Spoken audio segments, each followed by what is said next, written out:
Assalamualaikum warahmatullahi wabarakatuh. Alhamdulillahirabbil alamin. Wa bihi nasta'inu ala umuri dunya waddin. Wassalatu wassalamu ala asrofil anbiya'i wal mursalin wa ala alihi wa sahbihi ajmain amma ba'du. Marilah kita awali dengan mengucap alhamdulillahirabbil alamin karena Allah sudah memberikan rahman dan rahimnya kepada kita semua. Hingga pada hari ini kita masih bisa melaksanakan puasa dengan tanpa kurang suatu apapun. Selanjutnya selawat dan salam marilah kita haturkan kepada junjungan kita Nabi besar Muhammad sallallahu alaihi wasallam yang selalu kita jadikan suri toladan dan yang kita nanti syafaatnya di yaumul akhir kelak. Amin. Allahumma amin. Anak-anakku siswa-siswi SD Negeri Kembang Sari 02 bertemu lagi di Semangat Puasa episode ke-19. Ya, tak terasa sebentar lagi paruh kedua bulan Ramadan hampir selesai. Ya, 2 hari lagi kita sudah masuk ke babak final. Ya, 10 hari terakhir di bulan Ramadan. Baiklah anak-anakku, di video kali ini Pak Amadi ingin melanjutkan materi kemarin yang belum selesai. Ya.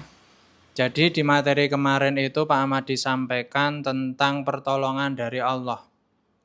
Ya.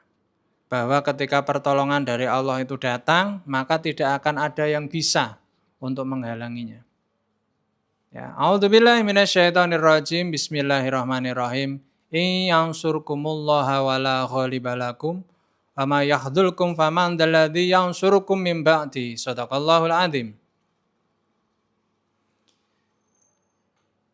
Iyangsur, ketika datang pertolongan, kumullahu, kepada kalian, yang pertolongan itu datangnya dari Allah, wala ghalibalakum, maka tidak ada satupun yang bisa menghalanginya. Ketika datang pertolongan dari Allah untuk kalian semua, untuk kita semua, maka tidak ada satupun yang bisa menghalangi kehendak Allah itu. Ya.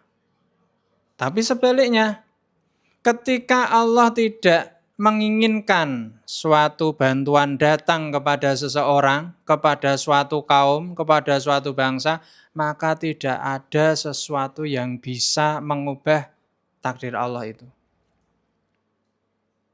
Ya. Yansurkumullahu wala ghalibalakum wa ma yahdulkum faman dalladzi yansurukum mim ba'di. Di sini Pak Amadi ingin menyampaikan sebagai pengingat kepada Pak Amadi pribadi, juga kepada anak-anakku siswa-siswi SD Negeri Kembang Sari 02. Kalau di video kemarin Pak Amadi sampaikan, kalau kita ingin mendapatkan bantuan dari Allah, maka jadilah manusia, jadilah hamba yang dirindukan oleh Allah, jadilah manusia yang disayangi oleh Allah. Bagaimana caranya? Ya, caranya kita melaksanakan semua yang diperintah Allah. Terus kita jauhi semua yang dilarang Allah. Kita menjadi manusia yang bertakwa. Kalau kita sudah bertakwa, kita pasti disayang oleh Allah. Ketika kita disayang Allah, ketika datang suatu cobaan, kita bersabar, kita tawakal, kita berusaha, insya Allah pertolongan akan datang. Sebaliknya, ketika kita sedang sampai di suatu titik di mana kita merasa punya segalanya, wah, uang aku sudah punya banyak Pak, ilmu pengetahuan juga sudah banyak, aku sudah pandai, sudah pintar, aku sudah punya jabatan. Janganlah hal itu membuat kita lupa akan Allah. Kenapa? Ketika kita lupa sama Allah, ketika kita kehilangan kesayangan dari Allah, kehilangan rasa sayang dari Allah, maka suatu saat ketika kita mengalami cobaan dari kesuksesan itu, Allah tidak akan mendatangkan pertolongan. Dan pertolongan dari manapun yang akan datang tidak akan bisa mengubah apa yang sudah Allah takdirkan. Jadi di sini Sesungguhnya Allah itu seperti apa yang kita prasangkakan, seperti apa yang kita bayangkan. Kalau kita ingin Allah baik, maka kita harus baik dulu kepada Allah. Kalau kita ingin disayang Allah, ya kita harus sayang dulu kepada Allah. Padahal ya, kita lahir saja, kita belum bisa menyembah Allah, kita sudah diberi sekian banyak karunia dari Allah.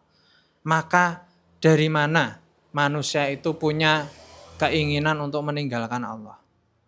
Naudzubillah min dzalik.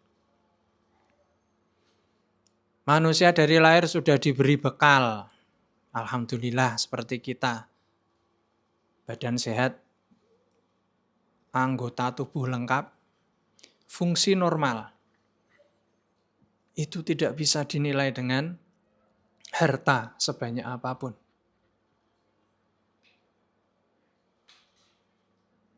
Contoh sederhana, ketika kita kedinginan, kita pilek, satu hidung kita mampet, itu saja kita sudah tidak enak tidur. Miring ke kanan, nanti yang kanan bumpet. Miring ke kiri, yang kanan jadi plong, yang kiri gantian bumpet. Kita sudah bingung. Sakit gigi yang satu tempat, tapi sakitnya dirasakan oleh seluruh tubuh kita. Mata jadi berkunang-kunang, berair, kepala pusing, badan jadi rasanya seperti capek, sakit semua. Seperti itu. Jadi kesehatan, anggota tubuh yang lengkap, akal yang sehat, semua itu adalah karunia dari Allah. Bukti kalau Allah sayang kepada kita semua. Kalau kita sudah disayang, masa kita sebagai manusia, sebagai hamba tidak mau mengembalikan rasa sayang itu kepada Allah? Padahal janji Allah, kamu tak kasih, kalau kamu bersyukur, kamu berbuat baik, tak tambah.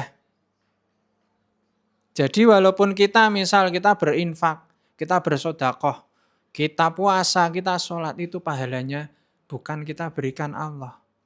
Allah cuma bahagia ketika melihat kita ini melaksanakan kewajiban sebagai seorang hamba. Pahala yang dikirimkan akan dikembalikan lagi oleh Allah besok di akhirat. Maka kita sebagai manusia, terutama sebagai seorang muslim, kita harus merasa sangat beruntung. Sebegitunya sayang Allah kepada kita. Sebegitu sayangnya Rasulullah kepada kita. Bahkan Rasulullah sampai janji sama Allah, ya Allah, izinkan aku menunggu besok di hari kiamat. Ketika umatku sudah dibangkitkan, akan aku kumpulkan umatku menjadi barisanku. Dan aku akan menolong mereka, aku akan memberi syafaat kepada mereka agar mereka terbebas dari neraka-Mu, ya Allah. Apa kata Allah? Silahkan. Bahkan diberikan Rasulullah itu sebuah telaga yang dalam Al-Quran disebut telaga Kausar. Untuk apa? Untuk memberi minum kepada umat Rasulullah. Jadi kita ini sebagai manusia, kita disayangi oleh Allah, kita disayangi oleh Rasulullah. Masa kita tidak mau memberikan kembali rasa sayang kita kepada Allah dan kepada Rasulullah? Maka sekali lagi ini sebagai pengingat untuk Pak Ahmad secara pribadi, juga kepada anak-anakku, siswa-siswi SD Negeri Kembang Sari 02, mari kita banyak bersyukur kepada Allah. Marilah kita banyak bersolawat kepada Rasulullah. Karena apa? Karena dua itu yang bisa menyelamatkan kita, baik di dunia maupun di akhirat. Dan tentunya kita laksanakan semua yang diperintahkan Allah dan tinggalkan yang dilarang Allah seperti yang disampaikan dalam Al-Quran. Terus kita tiru, kita teladani, kita contoh perilaku Rasulullah seperti yang sudah dijelaskan dalam hadis dan sunnah-sunnahnya. Fa insyaallah kita menjadi seorang muslim yang berbahagia di dunia dan di akhirat kelak. Amin, Allahumma amin. Kiranya cukup sekian dari Pak Ahmadi. Kita jumpa lagi di konten selanjutnya. Wassalamualaikum warahmatullahi wabarakatuh. Semangat puasa. Terima kasih.